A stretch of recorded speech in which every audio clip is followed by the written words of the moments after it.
Apakah benar Indonesia akan mengalahkan Israel?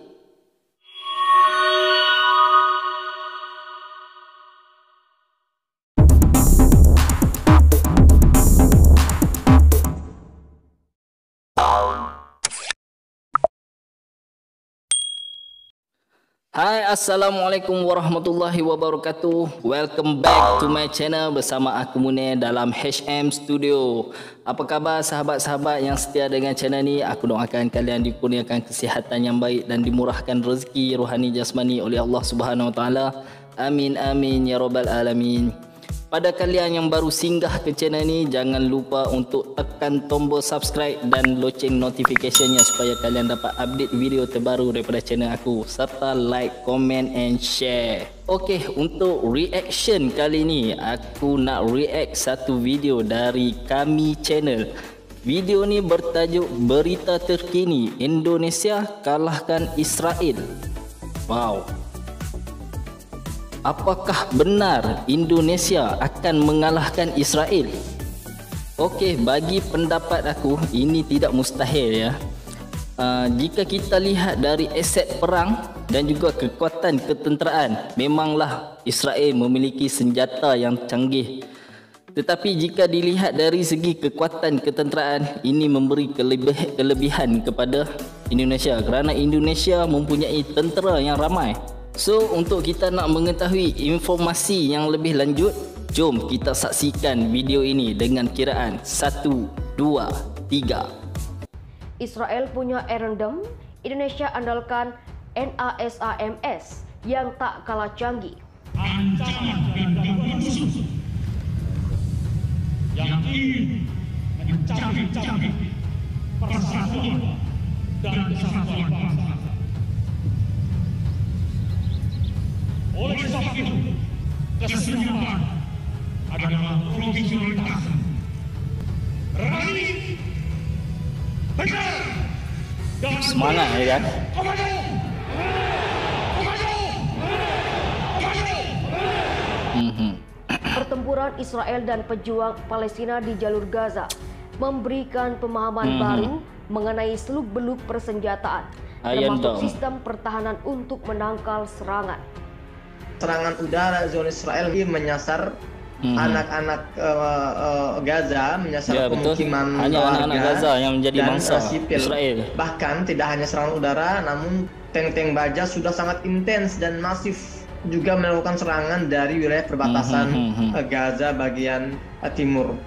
Dalam pertempuran selama 11 hari, ribuan roket dari jalur Gaza menghujani berbagai wilayah Israel, bahkan sampai Tel Aviv, kota perdagangan utama. Pertahanan udara Israel yang dikenal canggih pun masih kebobolan. Sistem pertahanan Iron Dome yang menggunakan rudal Tamir kewalahan tak bisa merontokkan semua roket para pejuang Hamas dan Jihad Islam. Komparasi data menunjukkan secara militer Israel jauh lebih kuat, bahkan digadang-gadang terkuat di kawasan Timur Tengah. Persenjataan yang digunakan Hamas untuk menggempur dan membombardir pertahanan Iron Dome Israel. Wah, roket-roket rudal-rudal Hamas sudah berhasil menembus Iron Dome yang dimiliki oleh Zionis Israel. Lantas bagaimana dengan Indonesia? Apa sistem pertahanan udara yang dimiliki TNI dan bagaimana kemampuannya? Dikutip dari situs web Badan Sarana Pertahanan, Kementerian Pertahanan RI, deteksi dan identifikasi terhadap ancaman udara dimainkan oleh radar pertahanan udara atau HANUD, Kohanudnas yang menjangkau seluruh wilayah Indonesia. Adapun operasi militer perang itu sendiri meliputi adalah operasi PPRC TNI untuk menciptakan stabilitas keamanan di wilayah NKRI dan operasi siaga tempur laut untuk mencegah pelanggaran wilayah laut oleh kapal perang Itu untuk kapal menjaga pemerintah asing kedaulatan di wilayah perairan yurisdiksi Indonesia. nasional. Dan operasi Abalat untuk mencegah pelanggaran wilayah laut oleh kapal perang kapal pemerintah asing di perairan Ambalat, serta operasi pertahanan udara nasional untuk mencegah pelanggaran wilayah udara nasional. Patroli terkoordinasi, pengamanan pulau terluar, pengamanan perbatasan laut, pengamanan perbatasan darat, patroli udara maritim, pengamanan objek vital nasional, pengamanan presiden dan wakil presiden, pengamanan ALKI, dan pengamanan daerah rawan. Oh, okay. Kami Channel. Bercerita ke belakang, jangan lupa nanti subscribe channel Kami Channel ni. 1960-an, TNI Angkatan Udara atau AU pernah dipersenjatai dengan rudal SAM-75 buatan Uni Soviet. Saat itu alutsista tersebut dipersiapkan untuk mendukung rencana operasi Trikora. Rudal SAM-75. Okey, rudal SAM-75 kalau tak silap sekarang ni diganti dengan apa, rudal NASAM ya guys. Kalau tak silap akulah. Bahkan membuat negara-negara tetangga segan sehingga Indonesia mendapat julukan Macan Asia. Oh, Macan ASEAN. SAM-75 memiliki efek harimau lah, kalau tak silap aku, yang harimau. tinggi dan terbukti andal dalam menghancurkan berbagai sasaran udara. Namun SAM-75 dinonaktifkan pada awal 1980-an setelah memayungi langit Nusantara selama 20 tahun. Oh. Sejak itu TNI terus berbenah memperbarui sistem dan perangkat pertahanan udara seiring perkembangan yang juga terjadi di negara lain, terutama kawasan. TNI AU membutuhkan hadirnya satuan rudal sebagai penindak ancaman udara jarak menengah. TNI AU pun menambahkan NASAM, National Advanced Surface to Air Missile System, buatan Norwegia sebagai pengganti SAM-75. NASAM merupakan sistem pertahanan udara terintegrasi menggunakan rudal sebagai sarana penghancur sasaran udara, didukung radar dan pos komando sebagai sarana deteksi dan eksekusi target. Kemampuan NASAM mengeliminasi sasaran di udara meliputi rudal jelajah, rudal udara darat, jet tempur, pesawat pengebom, pesawat tanpa awak, dan helikopter. Bunyi pernyataan. NASAM didesain untuk memberikan pelindungan terhadap aset-aset penting dan objek vital strategis dari serangan udara. Dia lebih bersifat kepada defensif ya. Identifikasi dan melacak target serta jammer yang bisa mengganggu operasional. Berdasarkan laporan Asia Pacific Defense Journal, baterai yang terdiri dari satu perangkat NASAM diantaranya digunakan untuk mempertahankan fasilitas pemerintah, termasuk Istana Negara dan Bandara Internasional Soekarno-Hatta. Sistem ini menggunakan rudal pertahanan udara jarak menengah rated AIM-120 Ambram, serupa dengan yang digunakan jet tempur F-16C atau D Fighting Falcon milik TNI AU. Gempur Palestina dengan senjata canggih, kekuatan Israel masih kalah jauh dengan Indonesia.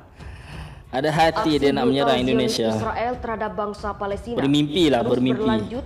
Ratusan warga Palestina tewas akibat bom-bom yang dijatuhkan dari jet-jet tempur pasukan Zionis. Sementara kelompok Hamas terus melancarkan serangan. Dengan Hamas pun mereka belum makan cekak lagi guys.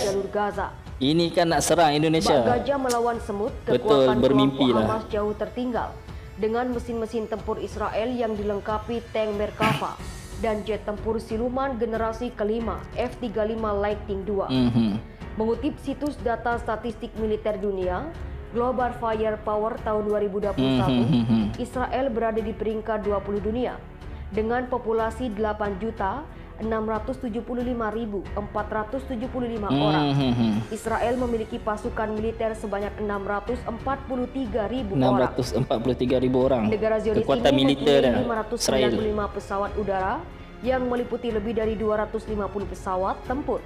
Sebanyak 23 pesawat udara digunakan untuk misi khusus serta 48 helikopter serbu. Alat tempur darat Israel juga bukan main-main, yakni 1.650 tank, 7.500 kendaraan tempur, 650 artileri, serta 100 pelontar roket. Namun apabila dibandingkan kekuatan udara dan darat, persenjataan laut Israel terbilang sedikit. Israel hanya memiliki 4 unit korvet, 5 kapal selam, dan 48 kapal patroli. Sementara itu Global Firepower menempatkan Indonesia pada peringkat 16 kekuatan militer dunia atau 4 tingkat di atas Israel. Indonesia tercatat memiliki 1.080.000 pasukan militer aktif. Lebih ramai daripada Israel. Di udara, TNI memiliki 458 pesawat udara dengan diantaranya 79 pesawat tempur, sebanyak 17 pesawat udara untuk misi khusus serta 188 helikopter. Indonesia juga memiliki 332 tank dan 1.430 kendaraan tempur, 153 artileri, dan 63 pelontar roket. Sedangkan kekuatan armada laut masih kata global firepower. Indonesia memiliki 282 unit, yakni diantaranya 24 kapal korvet, 7 kapal frigate, 4 kapal selam, 179 kapal patroli. Negara Zionis itu memiliki sumber daya alias modal untuk memerangi Palestina yang tak terhingga. Berdasarkan penelusuran, berbagai sumber yang didapat Okezon, ternyata Israel didukung beberapa perusahaan besar berskala dunia. Berikut perusahaan internasional penyokong dana Israel untuk menggempur Gaza. Yang pertama, Motorola Solution ENC. Motorola menyumbang dana kepada Israel adalah penyedia peralatan komunikasi dan telekomunikasi data Amerika yang menggantikan Motorola ENC. Perusahaan ini diduga menyediakan smartphone transkripsi yang digunakan militer Israel untuk mengerahkan tentara. Yang kedua, Caterpillar ENC, perusahaan asal Amerika yang merancang, mengembangkan, merekayasa, memproduksi, memasarkan, dan menjual permesinan, mesin produk keuangan, dan asuransi. Caterpillar dikenal memasok bulldozer kepada Israel untuk menghancurkan rumah-rumah Palestina di Gaza.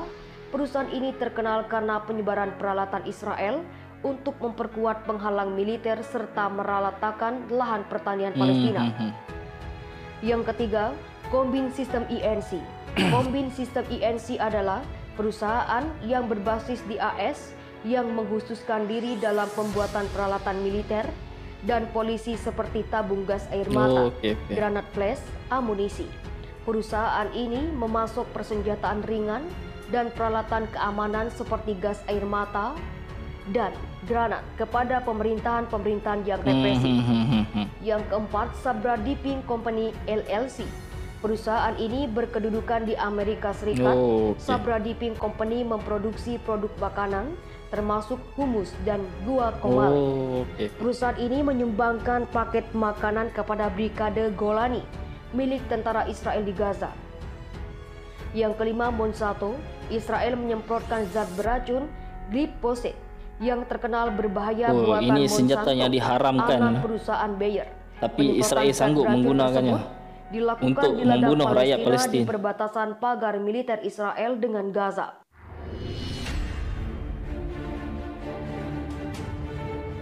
Itu dah guys, sedikit informasi daripada video ni macam manalah Israel boleh berangan nak menyerang Indonesia. Kalau kita lihat tentera Indonesia lebih ramai daripada tentera Israel. Itu yang beruniform. Yang tak beruniform ni berapa ramai lah pula. Kalau betul mereka nak menyerang Indonesia, mereka ingat Malaysia diam. Malaysia dah turut membantu Indonesia kerana Indonesia adalah saudara kami Macam tu jugalah jika Malaysia diserang oleh Israel, Indonesia yang akan tampil ke depan untuk membantu Malaysia. Lagi pula negara-negara yang di bawah NATO takkan nak senyum saja bang. Mereka pasti akan tekan Amerika dan Israel cukup-cukup. Bukan senang ya guys. Indonesia dan Malaysia ni mempunyai sejarah yang panjang dengan penjajah. Sedikit pun kita tak berganjak, malah kita memberi tekanan yang cukup hebat kepada penjajah ni. Jiwa orang Malaysia dan juga Indonesia ni sangat tinggi semangat perjuangan mereka. Darah-darah pahlawan dan juga pendekar yang sentiasa mengalir dari satu generasi ke satu generasi. Kata pepatah, pendekar yang tumbang seorang akan tumbuh berbilang. So mustahil lah untuk mereka menyerang kita. Kesimpulan yang kita boleh buat di sini, jangan cuba kejutkan harimau yang sedang tidur. Itu sangat berbahaya. Guys, setakat ini saja reaction dan komen aku. Jika ada kesilapan fakta ataupun salah kata daripada aku mohon ampun. Jangan lupa untuk subscribe, like, komen and share video ni guys. Sehingga kita bertemu lagi. Assalamualaikum.